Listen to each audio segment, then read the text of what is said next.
TV lounge की दीवार से ये लगा क्लॉक सुबह के 8:45 बजा रहा था। खुदा खुदा करके स्कूल, कॉलेज और दफ्तर जाने वाले सुधारे थे और उनको रुखसत करने के बाद थकी हारी सी रानियां काउच पर नीम दराज चाय की चुस्कियां लेते हुए गिरदोपेश का जायजा ले रही थी। सामने बेडरूम के अध खुले दरवाजे से जाने वालों का पीछे छोड़ा हुआ फैलावा साफ नजर आ रहा था। कहीं पर आड़ी तिरछी शर्ट पड़ी हुई थी और कहीं पर बनियान और पतलून। गीला तौलिया गोलमोल सा हुआ बेड की पायती पर पड़ा था। अलमारी की खुली दराजों से जुराबें और रुमाल झांक रहे थे। ड्रेसिंग टेबल पर परफ्यूम, हैंड लोशन और हेयर स्प्रे वगैरह की शीशियां लुढ़कती हुई नजर आ रही थी। फर्श पर बूट पॉलिश की डब्बियां औंधी पड़ी हुई थी। इस्तेमाल के बाद ढक्कन तक बंद करने की जहमत गुवारा नहीं की गई थी। सिवाय एतवार के हर सुबह बेडरूम का कमोबेश यही मंजर हुआ करता था।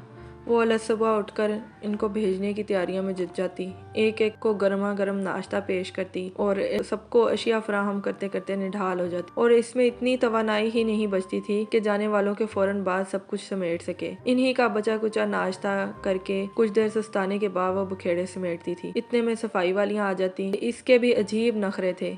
एक बेडशीट तक झाड़ कर बिछाना नागवार गुजर। साफ कह देती थी, बाजी बुरा ना मानना, मैं सिर्फ झाड़ू फेर कर जाया करूंगी। मेरे आने से पहले सब कुछ समेट कर रखा करो। मेरे पास इतना टाइम नहीं होता, मैंने दूसरे घरों में भी जाना होता है। इसलिए आज भी उसने थोड़ी देर कमर सीधी की, बिखरी चीजों को ठिकाने लगा रही थी कि बेल बजी। गेट खोला तो सामने काम वाली की बच्चियां खड़ी थी। बाजी, अम्मा ने भेजा है, आपको बताते हैं कि आज हम काम पर नहीं आएंगे। हैं? वो क्यों? कल भी तुम लोग आधा काम छोड़कर चले गए थे। इसका मूड एकदम खराब सा हो गया। वो बाजी, हमारे भाई के साले की शादी हो रही है, कल हमने मेहंदी पर जाना था, आज बारात है। हाँ, तो कल वलीमे पर भी जाना होगा। फिर नहीं आओगे तुम लोग? वो जल कर बोली। हाँ जी बाजी, शायद परसों भी ना आए, वलीमा गाँव में है ना। वो तो मजे से कहकर चलती बनी, मगर वो अपनी जगह पर खून के घूंट पी कर रह गई। इसके अलावा और कर भी क्या सकती थी। अब किसी काम वाली के खिलाफ अदालत में मुकदमा तो दर्ज करवा नहीं सकती थी। रानिया का शुमार भी इस किस्म की खवातीन में होता था जो मासियों के हाथों स्थायी हुई थी। कई एक बदल कर भी देखी, मगर सभी के कमोबेश एक जैसी आदतें थी। सभी छुट्टियां बहुत करती थी, सभी को तनख्वाह एडवांस चाहिए होती थी, सबको ही चीजें मांगने की लत थी। एक दफा उसकी दोस्त ने इसके लिए 3 रंगों का खूबसूरत दुपट्टा तोहफतन भेजा जो गोटा किनारी से मुज़य्यन था। काम वाली की नजर पड़ी तो अगले ही दिन अपनी नंद की उपटन पर पहनने के लिए मांग लिया। मैंने तो खुद भी एक बार भी नहीं ओढ़ा, तुम्हें कैसे दे दूं? वो रुहासी हो गई। फिर क्या था, सारी कॉलोनी में मशहूर हो गया, नीले गेट वाली बाजी बड़ी कंजूस और थोड़दिली है। खुद एतमादी का ये आलम था कि इसकी बड़ी लड़की धड़ल्ले से उनका नेट शेयर करती थी। शायद बच्चों से पासवर्ड पूछ लिया था। एक बाजी ने अपना पुराना सा मोबाइल इनायत कर रखा था। इसने टोका तो उसकी माँ ने बहुत ही बुरा मनाया। क्या है बाजी, बच्ची जरा सा अपना दिल ही तो बहला रही है। तुम्हें पता है कि वो कितनी वाहियात फिल्म देख रही थी। मैं तो अपने बच्चों को ज्यादा नेट इस्तेमाल भी नहीं करने देती। इसने नरमी से समझाया, मगर अगले ही दिन इनका जवाब आ गया, हम ऐसे घर में काम नहीं कर सकते जहाँ रोक टोक होती हो। अब ये जो नई काम वालियाँ रखी थी वो तो तकरीबात में ही जाने की बेहद शौकीन थी। वैसे हर वक्त महंगाई, बुरे माशी हालात के रोने रोती, मगर मुहाल है जो किसी दूर परे के अजीज रिश्तेदारों की मंगनी भी छोड़ी हो। एक दिन जब उन्होंने महीने में तीसरी बार किसी शादी पर जाने के लिए छुट्टी मांगी तो उसने गुस्से में आकर हमेशा के लिए उनकी छुट्टी करा दी। जहां मैं और हजारों काम करती हूँ, एक सफाई भी सही, इसने खुद को तसल्ली दी। अगले दिन वो कमर कसकर मैदान में उतर गई, मगर फकत झाड़ू फेरते ही 14 तबक रोशन हो गए। घुटनों के जोड़ों से इनने खूब दहाइयां दी। पोछे का मरहला मजीद दुश्वार साबित हुआ। घुटनों के बल बैठना मुहाल था। खैर, जैसे तैसे वाइपर के साथ पोछे बांध कर फेर लिया। चंद रोज यही रूटीन रही, मगर उसकी नफासत पसंद तबीयत को सफाई में कुछ कमी महसूस हुई। शायद खड़े होकर पोछा फेरने से फर्श मुकम्मल तौर पर साफ नहीं होता था।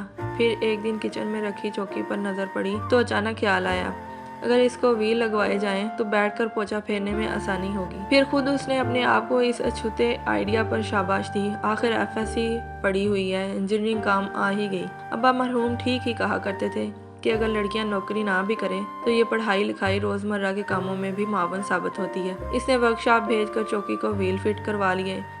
अब वो आसानी से घूम घाम कर पोछा फेरने लगी। हफ्ते 10 दिन की प्रैक्टिस से जिस्म इस मशक्कत का आदी हो गया था। थकन तो फिर भी हो जाती थी, मगर वो खुश थी कि अब वो किसी काम वाली की मोहताज नहीं रही। घर का बैरूनी गेट और सीढ़ियाँ बहुत गंदी हो रही थी। इससे पहले किसी काम वाली ने इनको ढंग से साफ ही नहीं किया था। इसने अपनी चादर अच्छी तरह लपेटी और पाइप लगाकर गेट की सीढ़ियों को खूब धोया। थोड़ी देर बाद इसका छोटा गुड्डू भागता हुआ आया। मम्मा, क्या हम गरीब हो गए हैं? वो फिक्रमंदी से बोला। खुदा न खास्ता, नहीं तो तुम्हें किसने कहा? मम्मा, वो सामने वाली का बेटा बॉबी कह रहा था कि तुम्हारी अम्मी खुद सफाई करती हैं। उन्होंने काम वाली को हटा दिया है क्योंकि शायद पैसे नहीं हैं। इधर आओ बेटा, इसने प्यार से बच्चे का बाजू थामकर करीब बुलाया। कल मैंने आपको इस्लामियत के सबक में मेहनत की अजमत के बारे में क्या पढ़ाया था? अपने हाथों से काम करना सवाब का काम है। हमारे प्यारे नबी सल्लल्लाहु अलैहि वसल्लम तो अपने घर के तमाम काम खुद ही किया करते थे। अच्छे बच्चे ऐसी बातें नहीं करते। बच्चे को तो उसने मुतमईन करके भेज दिया, मगर एक दिन जब वो गैराज की सफाई कर रही थी तो अचानक भाभी साहिबा तशरीफ़ ले आईं। अपने बेटे के लिए लड़की तलाश मुहिम में मसरूफ़ थी, इसलिए काफ़ी दिन बाद चक्कर लगाया। इसके हाथ में झाड़ू देखकर बेहोश होते होते बची। अरे रानी, ये क्या? तुम खुद?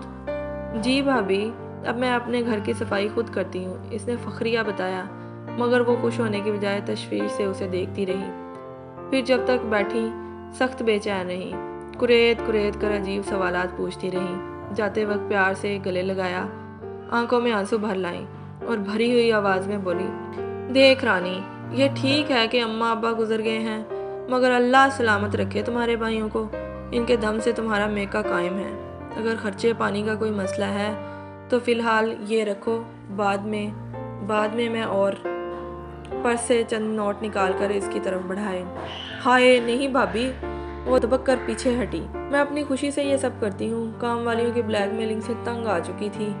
अल्लाह का शुक्र है कोई माली मसला नहीं है, मगर उनके तासुरात से लग रहा था कि वो इसकी वजाहत से ज़रा भी मुतमईन नहीं हुई। भाभी जान क्या होकर गई, सारे ख़ानदान में ब्रेकिंग न्यूज़ वायरल हो गई कि रानिया बेचारी के पास तो कोई काम वाली नहीं। जी हाँ, भाभी साहिबा तो होकर चली गई, लेकिन जो ख़ानदान में ब्रेकिंग न्यूज़ फैली उसका जो रद्द अमल था वो क्या आया?